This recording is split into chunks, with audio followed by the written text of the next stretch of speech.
bonne nuit, je t'aime. Dernières nouvelles à 16h. Cela vient de tomber il y a à peine 15 minutes.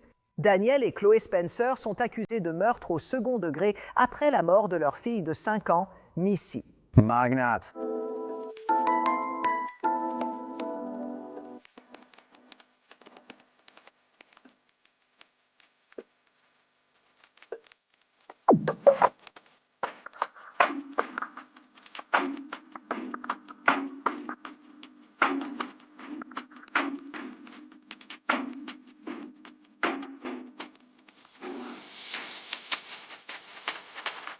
Bienvenue ou bon retour, merci d'être là.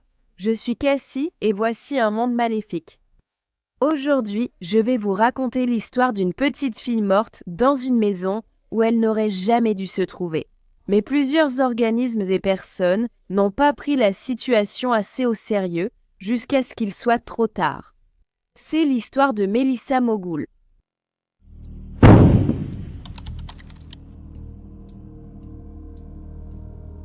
Melissa, alias Missy Ellen Rose Mogoul, est née le 31 décembre 2019 à Tallahassee, en Floride, de son père Chase Thornton et de sa mère Chloé Spencer. Elle avait aussi 2 frères et 2 sœurs. Missy, 5 ans, était une enfant brillante, joyeuse, douce et attentionnée. Elle adorait Minnie, Mouse, Lilo et Stitch, observer les papillons dans le jardin, danser, nager, jouer dehors avec ses cousins et jouer avec ses poupées. À la naissance de Missy, sa mère Chloé, 17 ans, vivait chez ses parents dans le comté de Wakulla, Floride. On disait que la mère était très inattentive et qu'elle ne s'occupait pas de sa nouvelle petite fille lorsqu'elle pleurait. Ainsi, peu de temps après la naissance de Missy, les propres parents de Chloé, Pepper et Andy Mogoul ont commencé à élever la petite fille. Cela a duré jusqu'à ce que Missy ait 4 ans, lorsque le tribunal a décidé de donner une autre chance à sa mère et qu'elle a été rendue à sa garde. À ce moment-là, Chloé était également mariée à un homme de 12 ans, son aîné, nommé Daniel Spencer. Donc Missy, avec ses frères et sœurs, sa mère et le nouveau mari de sa mère, Daniel, vivaient dans une maison sur Kipling Court à Southwood. Et le matin du 19 mai 2025, les services d'urgence y ont été appelés. À l'arrivée des ambulanciers sur les lieux, ils ont trouvé la petite fille de 5 ans inconsciente. Un homme nommé Robert Frabel, présenté comme son grand-père bien qu'il ne le soit pas biologiquement, lui faisait un massage cardiaque. Robert possédait aussi la maison où vivaient Missy et sa famille et y habitait également. La petite fille a ensuite été transportée au centre médical de Tallahassee, tout près, mais elle a été déclarée morte peu de temps après son arrivée. Missy avait de nombreux hématomes sur le corps, des coupures au visage, des marques de ligature aux poignets et des brûlures sur les doigts. Il y avait des ecchymoses sur ses pieds, c'était tellement grave. Ils étaient devenus noirs. Il semblait qu'elle avait été attachée et étouffée. Missy était aussi mal nourrie et montrait des signes d'agression sexuelle. Les médecins diraient qu'elle avait été tellement battue qu'elle était presque méconnaissable. Si cela n'était pas déjà évident, une autopsie ultérieure confirmerait que la mort de Missy était un homicide. Cependant, à ce moment-là, la cause de sa mort n'a pas pu être déterminée. La mère de la jeune fille, Chloé Spencer, âgée de 23 ans, et son beau-père, Daniel Spencer, âgé de 35 ans, ont alors été placés en garde à vue. Initialement inculpés de coups et blessures aggravés sur un enfant, ils ont ensuite été accusés de meurtre au second degré. La libération sous caution leur a été refusée et il leur a également été interdit d'entrer en contact avec leurs 3 jeunes enfants qui avaient désormais été retirés du domicile. Selon Chloé, sa fille avait été malade le week-end précédant sa mort, mais elle prévoyait de l'emmener chez le médecin. Ensuite, la mère a déclaré aux enquêteurs que Daniel, qui était récemment devenu dépendant aux stupéfiants, frappait Missy avec une ceinture sur les fesses et les jambes 2 fois par jour. Quand les autorités lui ont demandé d'expliquer les blessures tumultueuses de Missy, il a dit que parfois, avec Chloé, ils enveloppaient Missy dans une couverture. Ils l'emmaillotaient pour l'endormir, mais elle se débattait, ce qui a causé les ecchymoses sur ses bras et poignets. Daniel a également affirmé que les blessures sur son visage étaient dues à des allergies et qu'elle se grattait. Au fur et à mesure de l'interrogatoire, Daniel a commencé à accuser sa femme de la maltraitance de la petite fille, disant qu'elle frappait Missy et la jetait partout, pendant de longues périodes. Cependant, il n'avait jamais contacté les services de protection de l'enfance, ni la police. Ensuite, Daniel a dit à la police qu'avant la mort de la fillette de 5 ans, elle n'avait pas dormi depuis environ 6 ou 7 jours, alors que ni lui ni Chloé ne l'avaient emmené chez le médecin. Il lui avait donné du Benadryl pour l'aider à dormir et lui faisait faire des exercices pour l'épuiser. Le matin où les secours ont été appelés, Missy s'était finalement endormie après 2 heures. Il a dit, mais ensuite elle s'était réveillée de nouveau vers 4 heures du matin. Daniel a informé les autorités que Missy avait des problèmes de comportement et qu'elle retenait souvent sa respiration pendant ses crises de colère lorsqu'elle se réveillait vers 4 heures. Ils se sont disputés alors qu'il tentait de la recoucher, puis il a quitté la chambre en fermant la porte. Après quelques minutes, Daniel est retourné dans la chambre et c'est à ce moment-là qu'il a dit avoir trouvé Missy inconsciente. Mais quelle histoire stupide! Comme si elle pouvait vraiment se tuer en retenant sa respiration, elle se serait juste, évanouie d'abord. Lors de la perquisition, les enquêteurs ont saisi une carte mémoire d'une caméra de surveillance dans la chambre de Missy et la tablette de son beau-père, Daniel. Et même s'il avait tenté de supprimer plusieurs vidéos avant de remettre les appareils à la police, ils allaient tout de même trouver de nombreuses vidéos de lui en train d'agresser physiquement la fillette de 5 ans. Cela comprenait le fait qu'il la frappait, lui attachait les membres et jetait de la literie sur sa tête et sur tout son corps. Du sang de Missy a également été retrouvé sur plusieurs oreillers et sur une couette dans la maison. Les détectives ont aussi découvert des photos d'elle recroquevillée sur le lit, sa mère Chloé debout au-dessus avec un objet en main, prête à frapper, ce qu'elle admettra plus tard être une chaussure.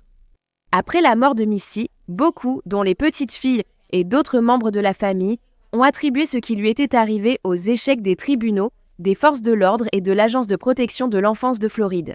En juillet 2024, un appel à la ligne d'assistance des services à l'enfance affirmait que Daniel l'avait agressé sexuellement. Le département a estimé l'absence de motifs probables suffisants et a classé l'affaire sans inculpation. Ils diront plus tard que c'était parce qu'il n'y avait aucune preuve physique, donc ce serait surtout la parole de Missy contre celle de Daniel. Il y avait également eu une plainte déposée la même année par la mère de la jeune fille, Chloé, affirmant que Daniel l'avait agressée. La plainte a été classée sans motif d'arrestation, poussant encore les autorités à ne pas inculper Daniel dans les 2 affaires.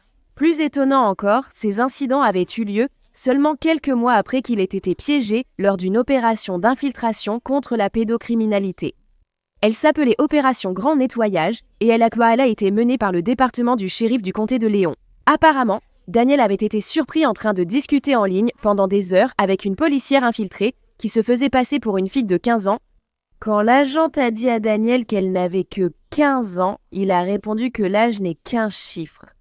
Toujours dans ses messages, il a dit à la jeune fille qu'il voulait faire l'amour avec elle et a insisté pour qu'elle supprime la conversation afin qu'il n'ait pas de problème. Finalement, Daniel a été arrêté, comme je l'ai mentionné. On a trouvé des préservatifs et du lubrifiant dans son camion, ce qu'il a affirmé être pour lui et sa femme, car ils n'avaient pas fêté la Saint-Valentin ensemble. Il a également essayé de dire aux policiers que les messages envoyés à la jeune fille de 15 ans étaient simplement des textos automatiques, ou que son fils de 3 ans aurait pu prendre son téléphone et leur envoyer des messages par accident. Mais lorsque les policiers ont dit à Daniel qu'aucun de ces scénarios n'était possible, il a plutôt blâmé un enregistreur de frappe, qui est un type de technologie de surveillance utilisée pour surveiller les frappes sur un ordinateur ou un téléphone. Cela capture et enregistre essentiellement tout ce qu'un utilisateur fait. Après l'incident, Daniel a eu un procès d'1 journée et le 15 avril 2025 a été reconnu coupable d'avoir voyagé pour rencontrer un mineur. Il n'avait pas encore été condamné, mais risquait jusqu'à 20 ans de prison. Ainsi, les procureurs ont demandé qu'il soit détenu jusqu'à ce qu'il soit condamné. Ils étaient particulièrement inquiets car Daniel avait plusieurs jeunes enfants chez lui et ils ne voulaient pas qu'il soit en contact avec eux. La juge Tiffany Baker Carper a autorisé sa libération après l'arrestation de Daniel pour avoir tenté de rencontrer un mineur. Chloé avait confié la garde temporaire de Missy à son amie, Paige Carnahan. Paige connaissait Chloé depuis le lycée et disait qu'elle avait toujours été gentille et douce. C'était jusqu'à ce qu'elle rencontre Daniel. Une fois que Missy était sous la garde de Paige, elle lui disait que Daniel mettait sa main autour de sa gorge et la touchait de façon inappropriée quand il était en colère. Paige a ensuite porté plainte auprès de la police. Comme je l'ai dit plus tôt, pourtant, rien n'a été fait et selon Paige, elle les avait suppliés de faire quelque chose.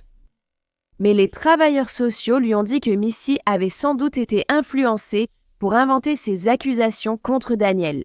La petite fille avait ensuite été rendue à sa mère et à son beau-père en octobre 2024 Couchworth. Et, selon des membres de la famille, après que Missy ait révélé à sa mère que Daniel l'avait touchée, Chloé a menacé la petite fille. En mars 2024, Chloé a aussi pris la parole sur ses réseaux pour défendre son mari. Elle a dit à tout le monde de le laisser tranquille parce qu'il n'était pas un prédateur sexuel. Selon elle et Daniel faisaient simplement un jeu de rôle où elle jouait une fille de 15 ans, ce qui n'a aucun sens car il y a des preuves qu'il parlait à un policier. La famille de Chloé a aussi indiqué que, quelques semaines avant l'arrestation de Daniel lors de l'opération, cela s'est produit. Elle l'avait surpris en train d'essayer de sortir en douce de la maison au milieu de la nuit pour aller retrouver une fille de 12 ans. Apparemment, Chloé avait regardé son téléphone pendant qu'il était sous la douche, en train de se préparer à partir. Et elle a trouvé des messages entre son mari et la jeune fille où ils parlaient de leur projet de se retrouver ce soir-là. Elle a également trouvé la preuve que ce n'était pas la première fois que Daniel l'a rencontrée. Inutile de dire que de nombreuses personnes avaient averti la mère de tenir ses enfants éloignés de Daniel dans les mois précédant la mort de Missy. Mais elle les avait tous ignorés et avait défendu son mari en même temps. En voyant les autres publications de Chloé, elle paraissait toujours être une mère très aimante et attentionnée. Elle parle constamment de Missy comme étant tout son univers et une vraie petite fille à sa maman. Cependant, il y a une publication du 15 janvier 2025 qui m'a vraiment marquée, a écrit Chloé. Si tu veux être un parent bienveillant, c'est cool. Si tu veux être un parent strict, ça me va aussi. J'agis selon les besoins que je perçois chez mes enfants, parfois un câlin, parfois une réprimande, ou les deux. Cela dépend, mais les deux incluent une discussion. Je ne veux jamais que mes bébés devinent ce que je ressens ou d'où je viens.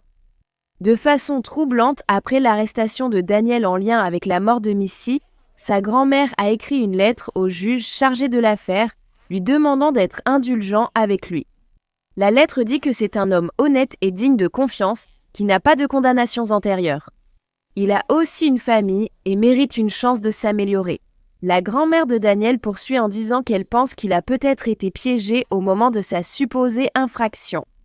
Elle ne croit pas qu'il avait de mauvaises intentions, mais plutôt qu'il a été trompé pour faire une mauvaise chose qu'il pensait être une bonne chose. Tout cela est complètement absurde. C'est un homme adulte. Et le juge à qui elle a écrit, que j'ai dit être celui qui s'occupe de l'affaire du meurtre de Missy, est aussi exactement le même juge qui a libéré Daniel de prison en attendant sa condamnation pour ses crimes sexuels. Je dirais que c'est un gros conflit d'intérêts. Selon la grand-mère de la fillette de 5 ans, Pepper, l'accusation essaie actuellement de faire requalifier les charges contre Daniel en meurtre au premier degré et par la suite de demander la peine de mort. Après le décès de Missy, une cagnotte GoFundMe a été créée pour financer ses funérailles et soutenir ses frères et sœurs désormais chez une grande-tante. Une veillée en l'honneur de la vie de Missy Mogul a eu lieu le 29 mai 2025 où plus de 100 personnes se sont rassemblées devant le centre communautaire de Southwood pour lui rendre hommage. Je ne la connaissais pas, mais j'ai l'impression d'être elle. Nous avons toutes des petites filles dans ce quartier et nous devrions protéger nos enfants. Et j'aurais tellement aimé la connaître, j'aurais aimé pouvoir faire quelque chose. Ashley Chambers a beaucoup pleuré après la mort de la petite Missy Mogul, 5 ans. Elle et d'autres mamans de Southwood, tellement choquées et bouleversées par ce drame, organisent une veillée pour Missy ici, au Jardin des Papillons de Southwood. Je pensais qu'il était important pour le quartier de se rassembler et d'avoir simplement un lieu de guérison communautaire. Bulls, Nuance Rose et Violette, Minnie Mouse. Tout cela faisait de Missy Melissa Mogul une enfant unique à 5 ans. Les voisins de Southwood lui rendent hommage lors d'une veillée jeudi. Et pour honorer cette petite fille adorable, chaque fois que vous la voyez, elle avait un sourire sur le visage. Nous avons voulu montrer à cette famille notre amour et notre soutien, partager l'histoire de Missy pour que son nom reste présent et obtenir justice pour elle. Nous voulions faire des bulles pour elle, dessiner des messages d'espoir et d'amour sur le trottoir. La famille de Missy était là aussi. Sa marraine, Jasmine Hartsfield, apprécie les efforts pour honorer Missy, mais espère que justice sera rendue. Pensez à Melissa quand vous imaginez une fillette pleine d'énergie. Une célébration de la vie de la petite fille aura lieu le 21 juin 2025 à l'église Bay Harbor Church of God à Brunswick, en Géorgie, et sera diffusée en direct.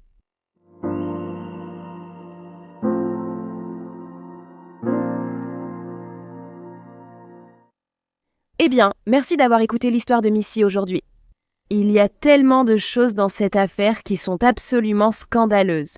Daniel a pu repartir librement après avoir été reconnu coupable de tentative de rencontre avec une mineure. Ensuite, personne n'a écouté Missy quand elle a dit qu'il l'a touchée. Et puis il y a le fait que sa mère, Chloé, a défendu ce monstre et a blessé sa fille, tout comme lui. Tellement d'échecs ont conduit à la mort de cette petite fille et c'est tout simplement irréel. Qu'est-ce que tu penses de cette affaire? Si tu aimes les histoires criminelles et que tu veux les entendre racontées par moi, n'oublie pas de t'abonner en cliquant sur le bouton ci-dessous et d'activer les notifications aussi. Ainsi tu seras informé de chaque nouvelle vidéo, publiée au moins 3 fois par semaine. Merci d'avoir regardé Un Monde Maléfique. À la prochaine, prenez soin de vous, salut! Merci à tous les mécènes d'Un Monde Maléfique. Découvrez encore plus de contenu d'Un Monde Maléfique sur patreon.com/wickedworld ou l'application Patreon. Vous bénéficierez chaque mois de vidéos exclusives et plus encore. Tout soutien aide vraiment à s'assurer que les victimes ne soient jamais oubliées et à mettre en lumière les failles de la société liées à chaque affaire. Avez-vous une suggestion d'histoire que vous aimeriez que je traite?